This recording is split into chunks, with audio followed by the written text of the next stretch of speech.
Hello and welcome to my channel Health and Wellness with Emma Mentel. I do apologize for the absence. Somehow between all the solar flares and other things going on, I've just not felt like I had the right kind of inspirational message. I'm just turning this for YouTube. So I'm glad to be back. It is the 8th of May.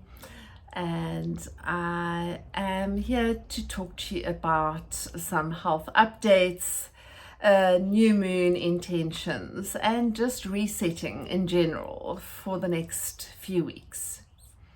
If you are new to my channel, thank you for watching. Please subscribe. Please watch all the other videos, and thank you for the comments that you have been leaving over the last few weeks when I've shared some of my journey and some of the information. So here we are, another new moon. I like to bring in these kind of topics into my conversation around health, because I feel that they're not separate. So when we're looking at what a new moon represents, it's there for us to work with very clear intentions to sort of plant the seeds for what we want to see in the next month. And it's a good opportunity to get quite clear about what it is you want to invite in. That can obviously be in the realm of health and well-being. It can be around finances. It can be around relationships. It can be around how you want to feel. So there are sort of 5 different life areas, and I'm just going to I like to always consider the 5 life areas in which we can work with intentions. So the first one, and that's what my channel is all about, is around the physical aspect of health and well-being. That's the first life area where we can work very intentionally, decide what do I want to do more of, what do I want to include more of in my everyday, in my every week. It can be a fast. It can be moving more. It can be attending to sleep. It can be drinking more water. The second life area that we can get intentional about, and this is a good time to consider these 5, is around career and abundance. So in your work life, in the way that you earn, bring in abundance. What are the intentions that you would like to set for that area of your life? What will it feel like if that's all in place? And this is a reminder again that with intentions, it's not just using affirmations. If those words that people use and repeat or write out don't carry with it that vibrational feeling of what it feels like as if it's already in place, then you're actually wasting your time. So for example, if you in the life area of career and abundance can connect with a feeling of what it would feel like if those things were already in place, and you give your body a little vibrational similar, a little dose, what does it feel like when I feel fulfilled, when I'm achieving these goals, then we can start to go after that more. The third life area is around relationships. And when we work intentionally with relationships, it does not just have to be romantic relationships or marriage. It can be a relationship with self.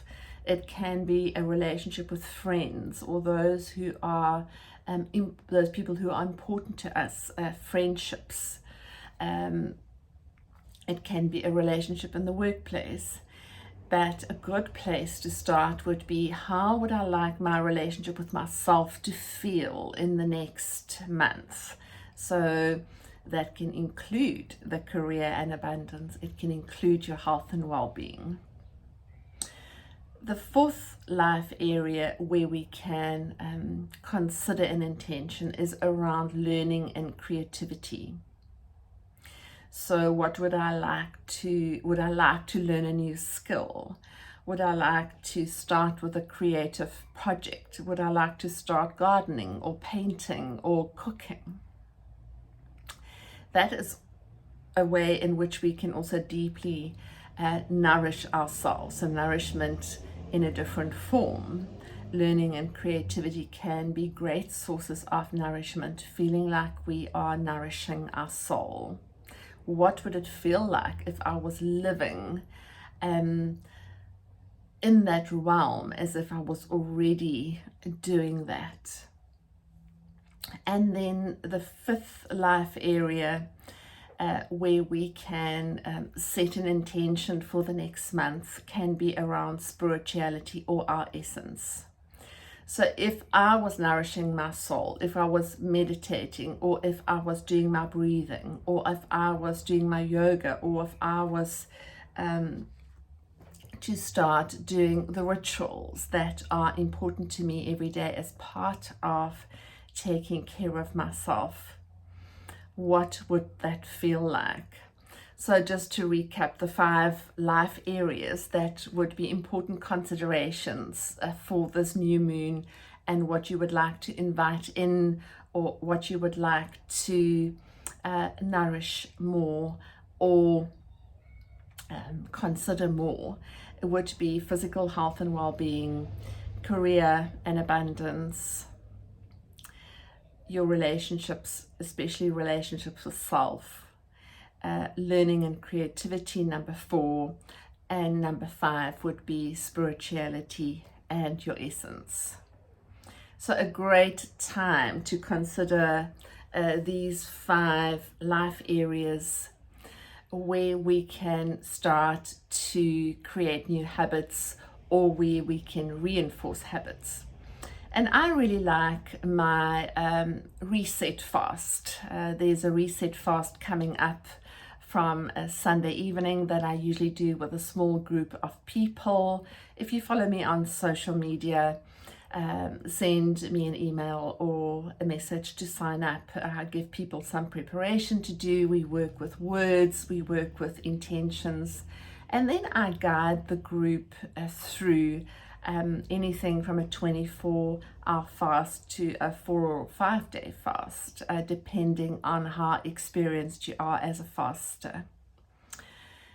The benefit for me when I combine the intentions with the fasting is that it really amplifies, it really gives it some power. It really becomes something that feels very intentional, and that starts to carry with it something that feels very empowering, and it starts to feel very real in the body as to getting clear about how I want to feel more, especially if there are health concerns, especially if you've been struggling with some fatigue or some brain fog or some symptoms that just get in the way of your everyday. A fast like this, even just 24 hours, can really help to reset.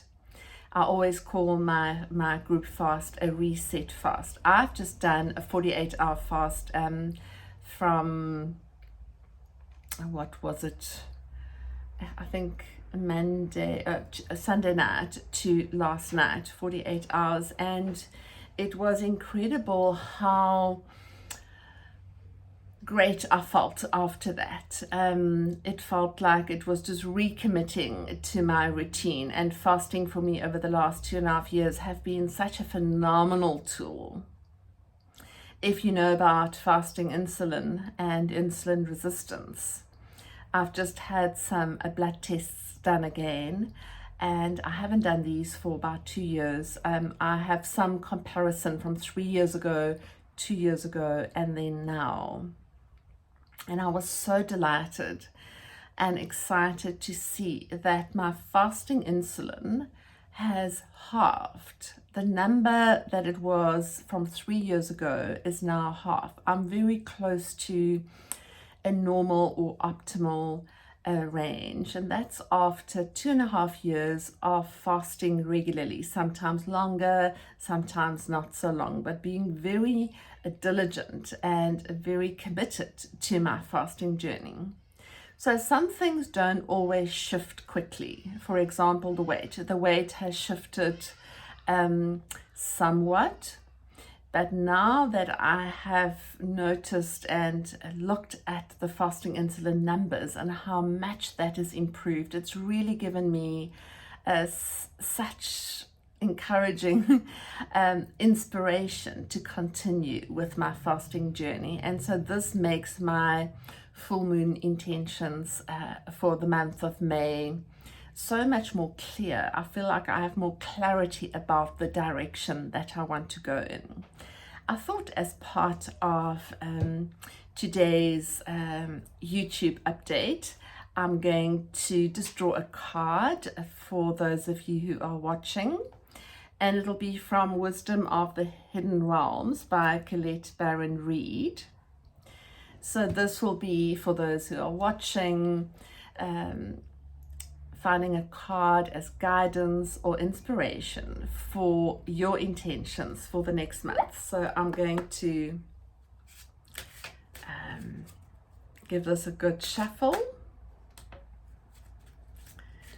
Shuffle the cards really well. Some of them will already start to jump, and I just think about what it is that I really want information about. I want information and guidance about intentions for overall well-being in all the life areas for the next month. And then I'm going to just draw a card from the middle. See? The card that has shown up for you who are watching, the Dream Walker, it's card number 8. Love the number 8. This is an 8-year. 8 is like the infinity sign. Today is the 8th of May. So how is it that, the 8 card shows up? It's like such divine blessing from the universe. The Dream Walker. Dreams, the collective good, and illusions. And what this card is about, I'm just going to read in the little booklet. When the Dream Walker is your ally, dreams really can and do come true. Still, there are 2 kinds, those of the small self and those of the divine. Spirit has a dream for you that is yours alone, and all you need to do is ask, and it will unfold like magic. So I think the Dream Walker is a brilliant card around, I think of dreams as being the intentions, that vision that we have for the next few weeks. And what the message is that all you need to do is ask, and it will unfold like magic. So really go and work with those 5 life areas, what it is that you want to invite in. How do you want to feel if those things are already in place? And this card also says you play an important role and a unique part in the divine dreaming of the world. When you ask, is this dream for me? That serves the greater dream. The most beautiful vision for your life serves the highest good for others too. Just the act of asking will immediately provide the answer. So I find this is such an inspiration for me and the work that I do when a message can come through so loud and clear. I couldn't have chosen a better pack, a better card. And so for this full moon, I wish you inspiration and courage to work with your intentions and to make your dreams come true and to create that vision of your future self that is walking powerfully and with purpose and with great vitality and life force. And if you want to join the Reset Fast starting on Sunday evening, join me and use that time to become also quite committed to your intentions. Thank you again for watching. It was lovely to share this special time with you. And I will check in again with you soon with the next update.